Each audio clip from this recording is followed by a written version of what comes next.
Now let's see how to deal with two variables at the same time using tables function. Now we are going to make real contingency tables. For that purpose, we are going to use another built-in data set which is called air quality. In this data set we have 5 or 6 different columns. The first column is ozone, solar, wind, temperature, month and day. What I think these values are is what was the temperature on a certain day of certain month. So this is what the data is about. Say I want to understand how the temperature varied in different months of the year.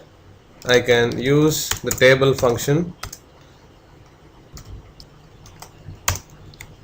So this forms, in the rows you have the temperatures. We specify the temperature as a first argument, so that forms the rows here, while the month, which is the fifth column, 1 2 3 4 5, we gave that as the second argument, and the second argument forms the columns in your table that the table function generates.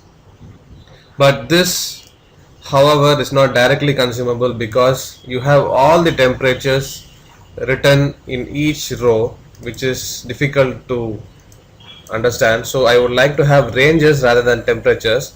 To do that, I am going to rewrite my table function using the pretty cut functions.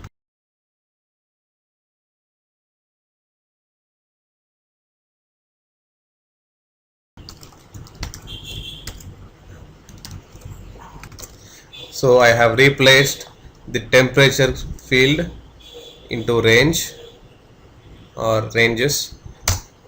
So now it's converted into ranges.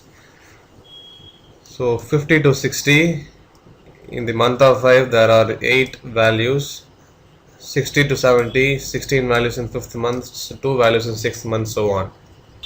Here there are only 5 different values for our month field.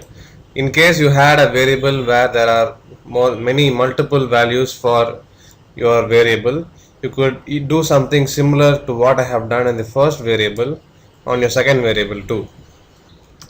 Let me store this table into an object A.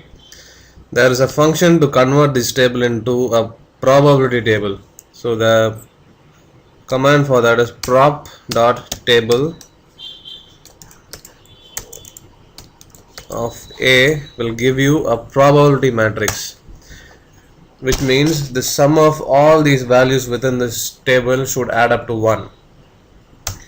If I pass the parameter as 1 as the second argument into the prop table command, I am going to get a table where the sum of values in each row will add up to 1.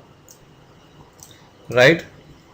Similarly, if I have the argument as 2, it will give you a table in which the sum of values in all your column is going to be 1. So if I sum up this 5, this column individually, all the columns will add up to 1.